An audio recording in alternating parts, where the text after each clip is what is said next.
With Team 7 getting a second Heaven Scroll right at the beginning, and the Earth Scroll from the Sound Ninja, they can make it towards the tower immediately afterwards. This in turn meant that, unlike what I assume happened in canon, they don't immediately have to jump from the second stage to the preliminary matches. Instead, I say they arrive during the third day, giving them 2 days to recover. This, I will also say, will result in Kakashi being able to seal both Hinata's and Sasuke's curse marks before the preliminary battles. Speaking of the preliminaries, none of the Sound Ninja or Kabuta's team make it this far. Remember that canon Naruto's speech during the first part caused a lot more teams to pass on towards the Forest of Death, which meant that without that, there are less scrolls to be found. There's also the thing that with no Sakura deplete with Sasuke, he probably ended up leaving the Sound Ninja in too bad a state to continue even if there had been enough scrolls to go around. The very first thing Team 7 encounters when they enter the rest area is a certain pigtailed blonde. "Sasuke, Hinata and Shikamaru, you guys made it!" came Naruko's enthusiastic greeting. "You wouldn't believe the shit we went through to get here." The look Team 7 shared with each other spoke volumes. "I'm sure it was very impressive," Shikamaru said. "More like terrifying." She leaned in closer. "Look out for Gaara. He's a psycho who won't think twice about killing you if he gets the chance." "That wasn't a trait unique to him in the second stage, I assure you," Shikamaru said. "But we do appreciate the warning." "What happened to you guys anyway? Were your opponents that dangerous?" "We don't really want to talk about it," Sasuke said. Naruko looks briefly hurt before schooling her features.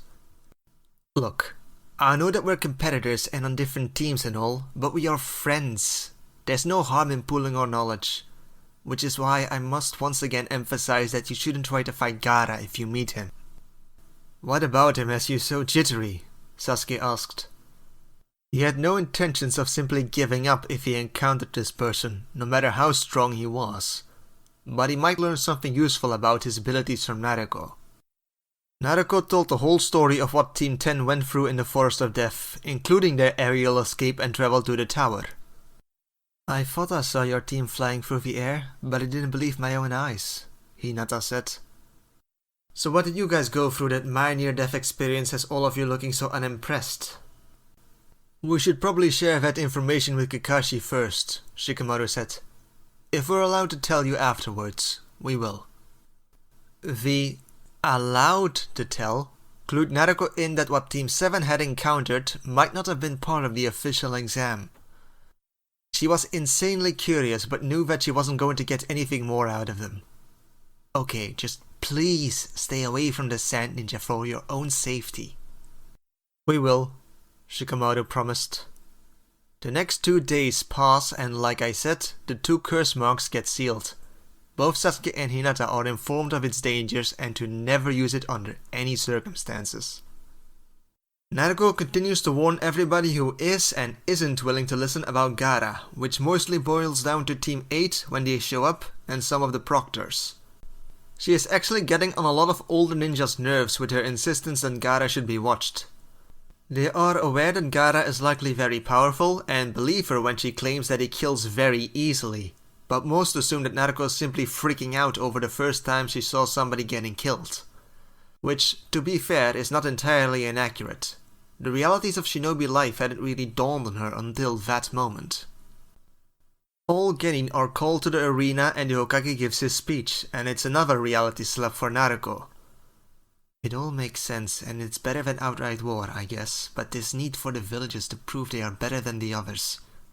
And this idea that these matches where we might lose our lives are the closest all the villages can come to friendship. There has to be a better way. Hayate then explains that there are still too many participants. I believe they were expecting single digits. So there will be preliminary matches. And because there are an uneven number of participants, one person will simply get lucky and get a free pass. On the stands, the Jonin teachers, minus Kurenai, are all basically talking up their teams and how they'll beat everyone else. "What do you say, Kakashi? Care to wager which of us will have most of his students pass towards the finals?" "Sure, But let's just add this to our usual score. As I recall, I am still one loss behind you. So this seems like an easy way for me to rectify that. Oh ho ho! You're on! With the actual participants, I will show you how much I've grown, Naruto. Just you watch. I won't be left behind by you anymore, Ino declares. You don't have to prove anything to me, Naruto says, but I am eager to see what you'll come up with. And this will be our chance to show off in front of Sasuke, Sakura says. I know that he pays more attention to Naruto than to me or Ino, but that will change after today. Well, at least she has her priorities, Kiba thinks sarcastically. Hayate announces the rules, which boils down to there are no rules. You fight until you die, get knocked out, admit defeat, or until he calls the match. Now let's announce the first two combatants, Hayate declares.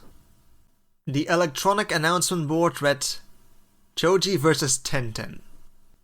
Shikamaru wishes his best friend good luck and is secretly relieved at the matchup. At least it's not one of the sand ninja that Naruto warned us about. And that girl at least doesn't look cruel.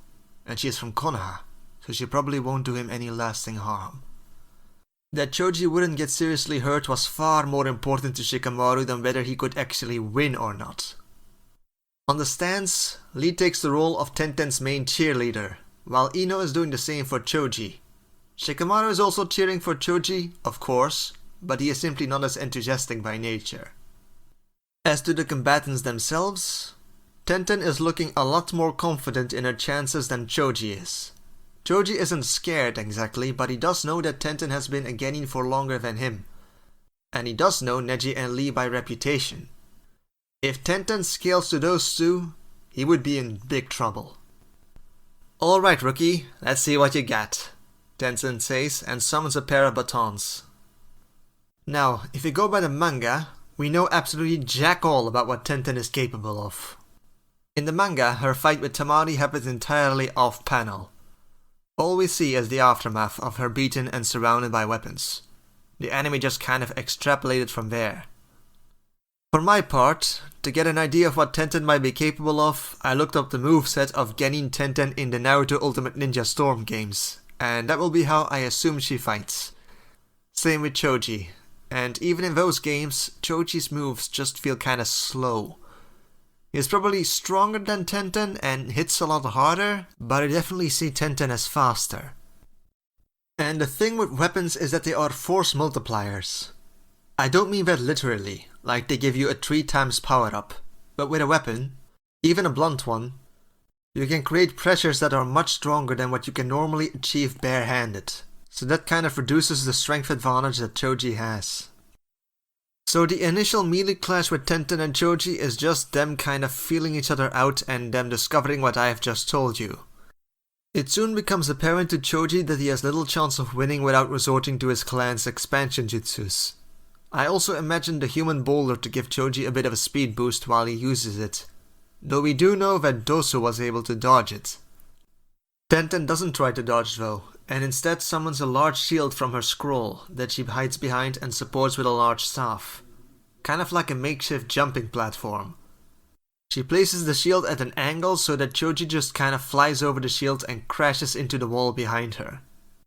From then on, Tenten jumps back and starts pelting Choji with ranged weapons. And that's just kind of it. Choji isn't going to win a contest of ranged weaponry with Tenten, and melee isn't working for him. The winner of the first round is Tenten. Back on the stands. Woohoo! You go, Tenten! Lee cheers, and Guy gives Kakashi a dazzling smile. That's one for me, and I'm even more sure that Lee and Neji will win their matches. I'm afraid a draw will be the best you can hope for. Huh? Did you say something? Damn you, Kakashi! They are announcing the next match, Kurenai said. The screen read, Shino vs Kiba. While I don't engage in gambling, yet if I did, I would be counting my money right now, Kurenai continued to say. Hey, Kiba is no slouch. He's faster and stronger than most genin here, Asuma protested. You'll see, was all Kurenai said. Kiba knew that, while he wasn't as dumb as some people thought, he probably wasn't going to outthink Shino. So his plan was to simply rush and overwhelm him as fast as possible. At first it seemed to work. He tackled Shino and it was immediately obvious to Kiba that he was at least a lot stronger than Shino. While losing the grappling contest, Shino did try to prolong it as long as possible, and that bodily contact gave his bugs the opportunity to travel up Kiba's body. When Kiba noticed this, he freaked out and immediately surrendered. "I would have done the same thing," Sakura said. "That is simply disgusting." Naruto nodded in agreement. Note to self, if I fight Shino, stay at long range. She wouldn't even try to use her hair on Shino unless she could somehow make it bug-proof. "Told ya," Kurenai said smugly. "Damn," Asuma cursed. As for the next match, the board read Sasuke Uchiha versus Shikamaru Nara. "Oh come on, that's just not fair," Kakashi complained. "Can I at least have 1.5 points for this?" "I'm afraid not, Kakashi," Guy said cheerfully. "Luck too is a valuable quality to have." "Proctor, I'd like to forfeit," Shikamaru yelled before they even came down to the arena. "You're not even going to try to fight me?" Sasuke asked, somewhat disappointed. "What's the point? I know your abilities and you know mine. We both know you'd win. I need to both choose the battlefield and be given a lot of prep time to even stand a small chance against you." Sasuke scowled but didn't argue further. While there was some competitive spirit between him and Shikamaru, it was weird. Or at least weird as far as Sasuke was concerned. Shikamaru did try and one-up him on occasion, but he never even pretended to be his equal when it came to pure combat abilities. Sasuke's usual modus operandi for being challenged would be to beat his rival in a fight, but he couldn't do that here since winning wouldn't prove anything. It was all very strange for Sasuke. "Announcing the 4th match," Hayate said, and the board read Rock Lee versus Sakura Haruno. Ouch, Ino winced. "Tell me, Naruto, does she have any hope?" "Maybe," Naruto said. "Depends on how observant Lee is." Sakura, meanwhile, was making her way up to Sasuke before heading down. "Watch me, Sasuke-kun. I'll show you how good of a ninja I've become." "You'll lose," Sasuke said bluntly. He'd lost to Lee, so what hope did Sakura of all people have? "But how about this? If I win, you have to take me out on a date in the next week." "And if you lose, you have to agree to go on a date with Lee," Sasuke said. He knew of Lee's crush on Sakura. Maybe that was how Sakura planned to win. Somehow. Sasuke doubted even Lee was that gullible. In any case, if Sakura went on a date with Lee, maybe she'd even start to like him and subsequently leave Sasuke alone. Sakura looked down at Lee in the arena, and his weird haircut. She hesitated briefly, but then mustered her courage. "Agreed," she said, and made her way down to the arena.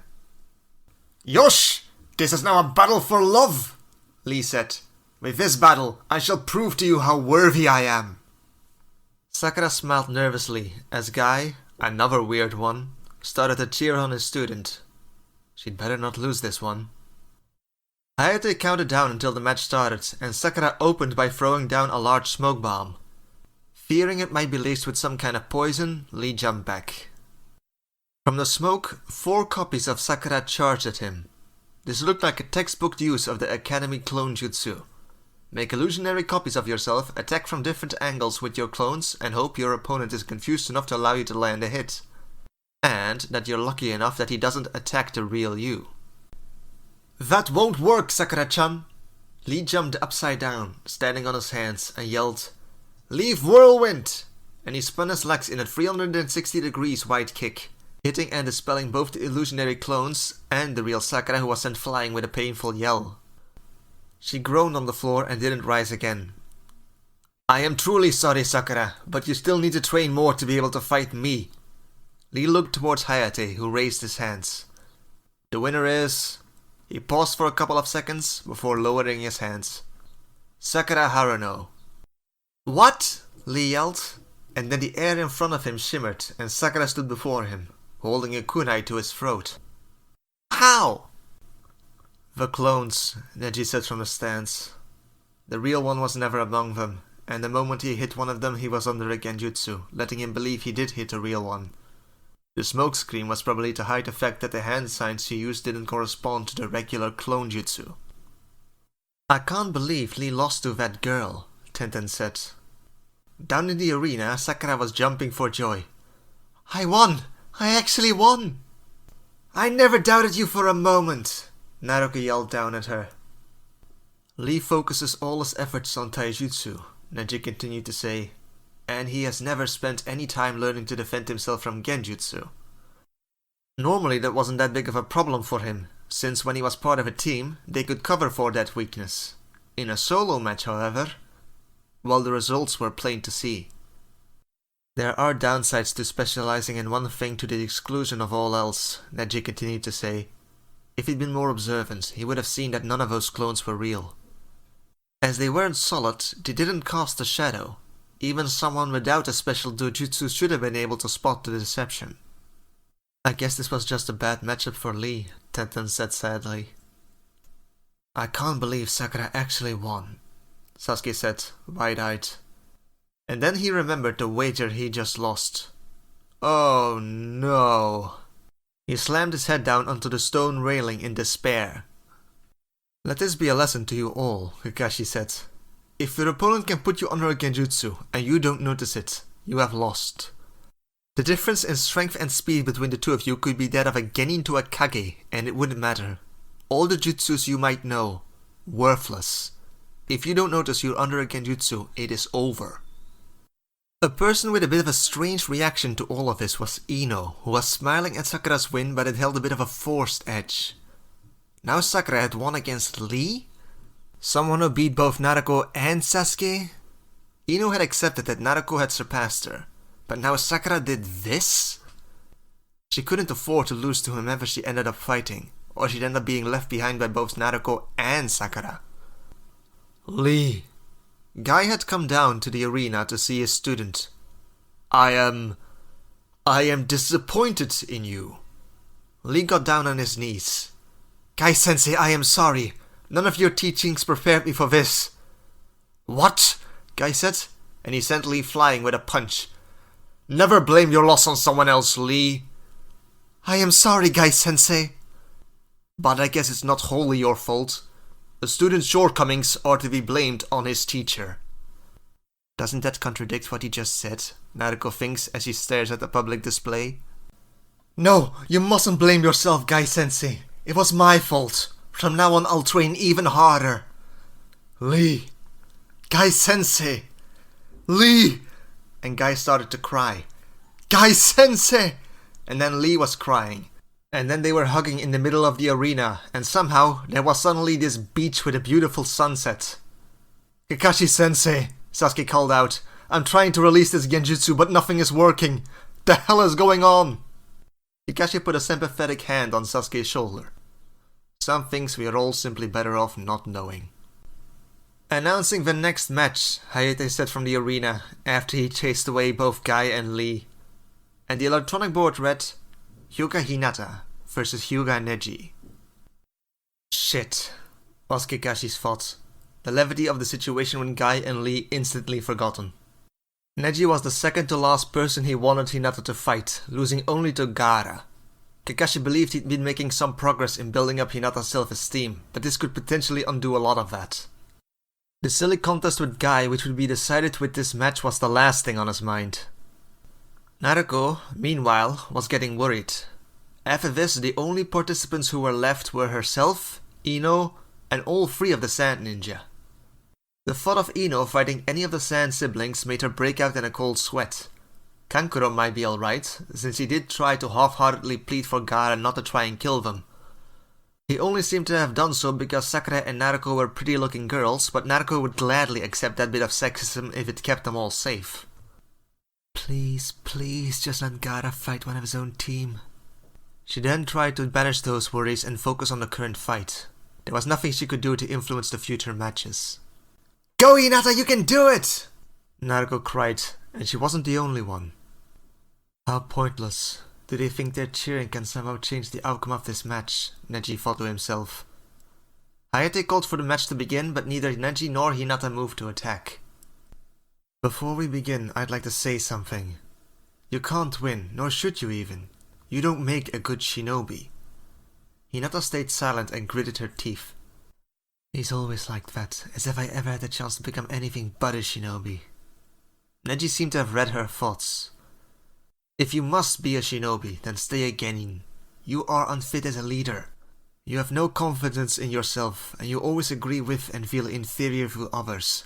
You are not assertive enough. And is it truly my fault? Or is it what my family has made of me? Kakashi had certainly seemed to think so.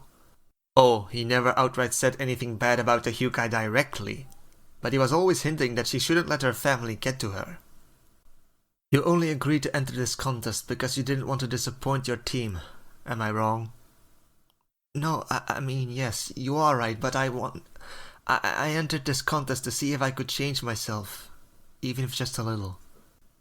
She wanted to prove that her family was wrong about her. Something about what she said seemed to have angered Neji. Just as I thought, you're still a spoiled child of the main house. People can't change who they are. It's presumptuous to think otherwise. A failure will always be a failure. And Neji continued to explain his fate-based view of the world. Hinata tried not to let Neji's words get to her. I have to stand up for myself. Why? Hinata asked. Neji looked at her curiously. Why? Just because you suffer under the destiny of the branch house, why must you take it out on others? What? Neji's Byakugan seemed to activate of its own accord, without even needing the hand signs. I understand you're hurting, but this isn't my fault. And just because you have accepted your destiny doesn't mean that I have to. Neji shakes his head and gives her a chilling smile. I was trying to do you a kindness by asking you to surrender. Neji took the gentle fist stance. By all means, try and resist your fate, but you'll only end up hurting yourself. Hinata took a calming breath and tried to draw courage from the voices in the stands cheering her on. Reverend Neji, the day I will change myself. She had failed so often before, and eventually she had expected failing to be normal, just to lessen the disappointment in herself, even if just a little. This time it would be different. She wasn't going to be pushed down anymore. Byakugan! And so the fight between them would begin. Kakashi watched Hinata fight with pride, and thought back to how Hinata fought him during the belt test and how different it was this time. There is no hesitation in her movements, she is truly resolved to win, he thought. None was more surprised by how well she was doing than Neji. I shouldn't be having as much difficulty. Hinata was actually fighting back against him, which was more than she had ever managed to do to him before. No matter, he thought. She's still not at my level, and can't see my chakra points. He proved this later by allowing one of Hinata's strikes to land. It did nothing. He had sealed enough of her chakra points that her gentle fist was almost useless. No. Hinata's eyes widened in horror once she realized her situation, and then she sent her flying with a hit to her stomach. Do you feel it, Hinata? This desperation, the hopelessness. This is what all your hope and resolve led to. Mere determination alone will not allow you to defeat me. You are only setting yourself up for regret. This can't be happening, Hinata thought. She was still too weak. She was losing. The self-loathing and doubt that she had promised herself to overcome with this fight was slowly coming back. No! Hinata cried and attacked again. She would win. She would prove that she was strong and that she could stop feeling this way. She would change. She'd put an end to this weak crybaby and become someone she could be proud of.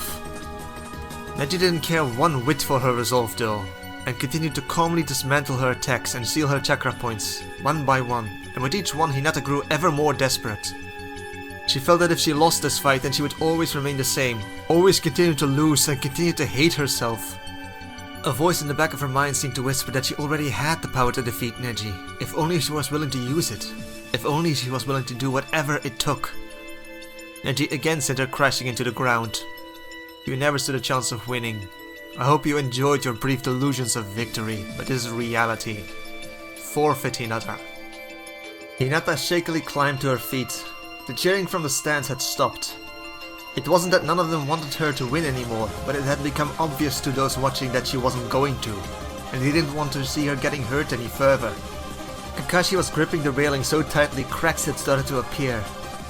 "It's over, Hinata, you fought well and have nothing to be ashamed of," he thought. Hinata didn't see it that way though. From her perspective, the silence of the voices that had started off shouting encouragements to her was just another sign that she was close to losing. Close to never changing. Close to always be the failure that her Hyuga clan had declared she was. "You can claim victory if only you're willing to do whatever it takes.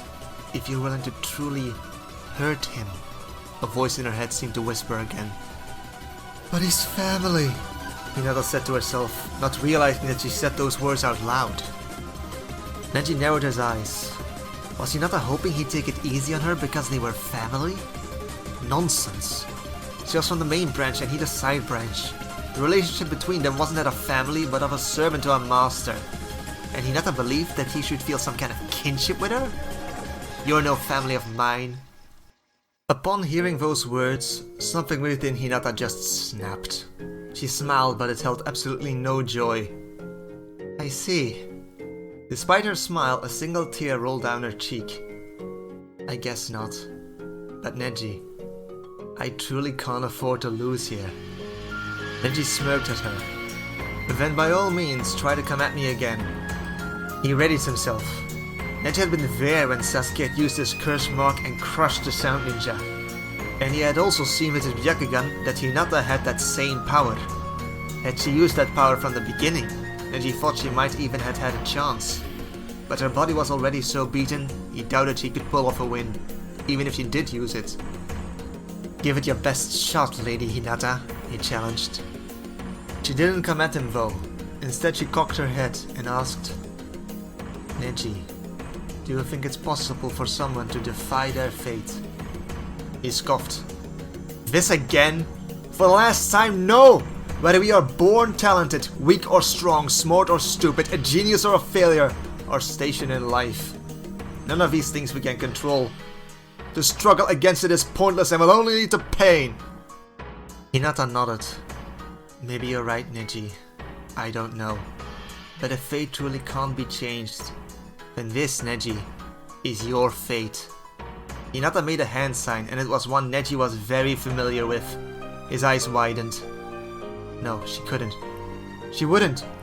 He charged forward, but he knew he wasn't going to make it in time. "Hyuga main family Jinjutsu! Cursed seal activate!" The moment the seal activated, Neji cried out and collapsed. Due to his attempted dash to reach her, his momentum carried him forward until he was right at Hinata's feet. He tried to defeat the pain through pure rage and lift a hand towards Hinata, but she simply increased the pressure on the seal, and then the pain was so all-encompassing it left no room for any thoughts of resistance. Ninjas were supposed to use trickery and deception to win fights. Anything was supposed to be permissible, yet somehow, Hinata knew she had still somehow jumped over that unspoken line. She regretted the fact that she had needed to resort to this, but even Neji's screams couldn't make her regret doing it. She looked down at Neji and somehow felt no pity for him. "Hyuga Hinata moves on to the finals," Hayate said solemnly, notably not actually calling her the winner.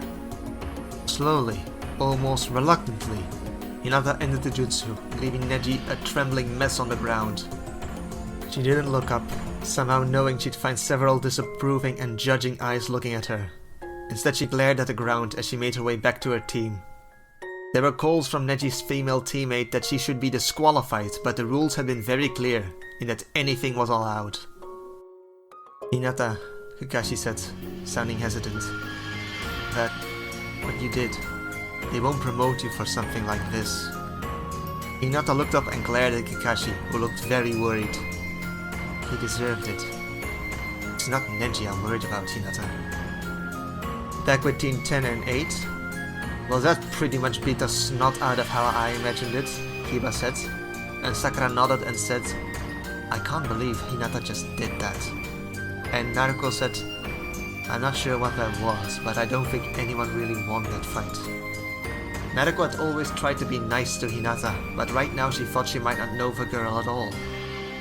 "As interesting as that was, we will now continue on to the next match," Hayate said. Naruto looked at Ino. "Besides her there is only me, and those dangerous guys from the sand." Naruto wasn't big on religion, but she still found herself pressing her hands together and praying that Ino would either fight her or be given a free pass towards the finals. The electronic board announced the next match and Naruto felt her blood go cold. Besides her, Ino chuckled nervously. I guess it's my turn now. The electronic board read, Ino Yamanaka versus Gaara of the Desert.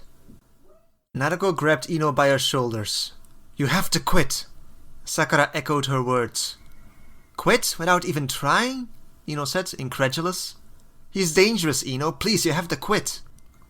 I know he killed someone in the exams, but be honest with me. Would you quit if you had to fight him yourself? Ino asked. Yes! Sakura said instantly. But Naruto hesitated because she wasn't sure what the answer was. Would she have forfeited if Gaara was her opponent? She might have tried to see if she could sneak her hair past his sands somehow. She wasn't sure. What's taking so long? Gaara asked, sounding annoyed.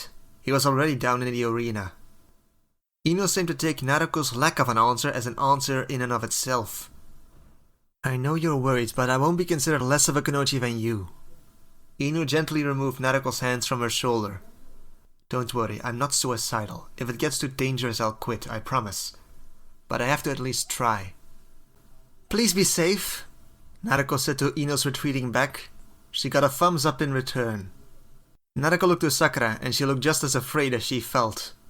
The two girls of Team 10 moved closer together, and started holding hands in solidarity and in need of comfort.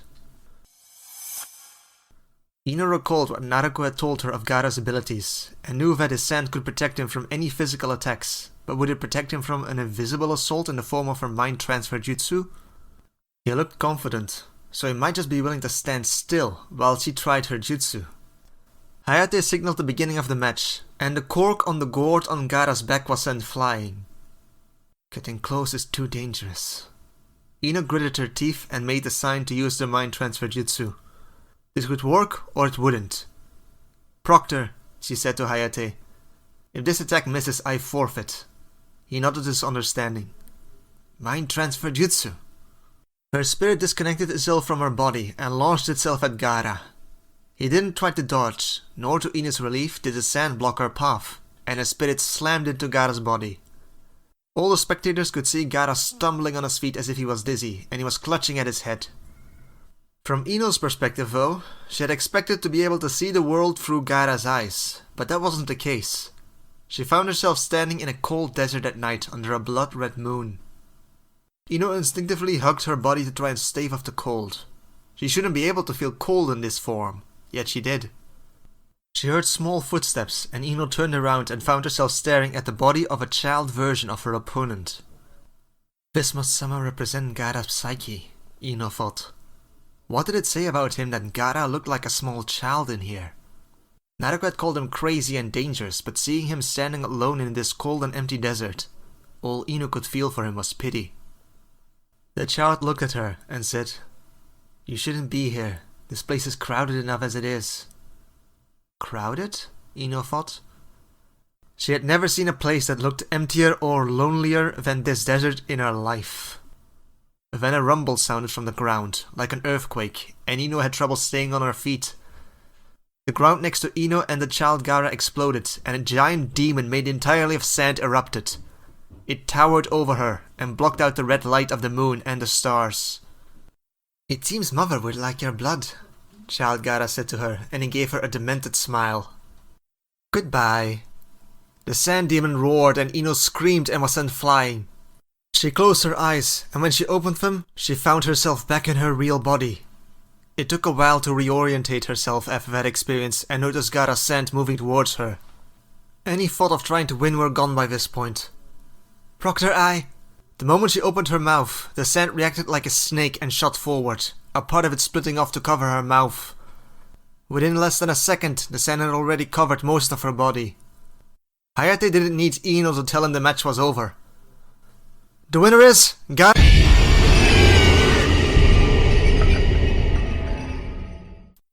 Tamari sighed from the stands. After being denied killing the two other Hidden Rain ninja by a team of Leaf Cannon and then failing to kill them too, Gaara's bloodlust had been left without an outlet. It had made him even more difficult to deal with these past few days than usual. She doubted that Gaara would have been able to stop himself even if the match had been called in time. The death of the Leaf Genin didn't bother her. She had seen Gaara kill many times before, and this wasn't any different. She tried to ignore the screaming from the other Leaf Genin. She had heard that sound many times before too.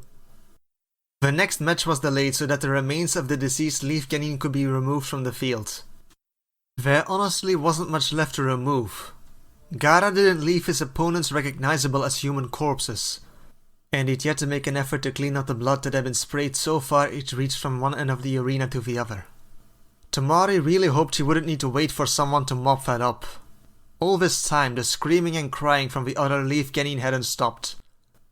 Tamari knew she was being uncharitable, but damn it was annoying, and she wished they'd either stop or go somewhere else. They were shinobi. Death was their profession. The preliminaries had to continue though, so eventually they couldn't delay any longer, and the next match read Tamari of the Sand versus Naruto Uzumaki. Let's just get this over with, Tamari said, and flew over to the battle arena on her fan. She looked as her opponent slowly made her way up to the arena. She had been one of the main ones who'd been making a fuss about Gaara's latest kill. Right now, she looked dazed. Her puffy red eyes had a glazed, unseeing look to them. Her face was a mask of pain, misery and disbelief. It looked like she was sleepwalking while having a nightmare she was trying and failing to wake up from.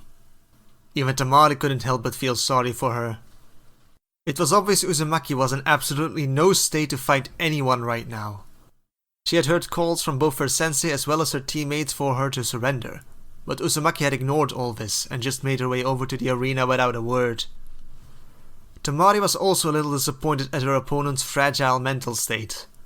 She had been looking forward to fighting a powerful wind user close to her own age.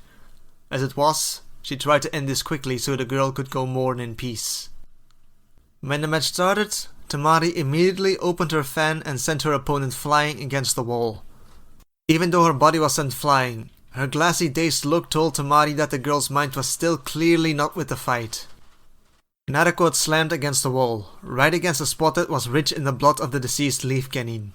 Naruto touched the red liquid with her hands, looked at it, and produced another horrified sound. Whoops. Tamari hadn't meant to do that. Naruto Uzumaki looked up towards the stands, towards Gaara, who looked extremely pleased with himself.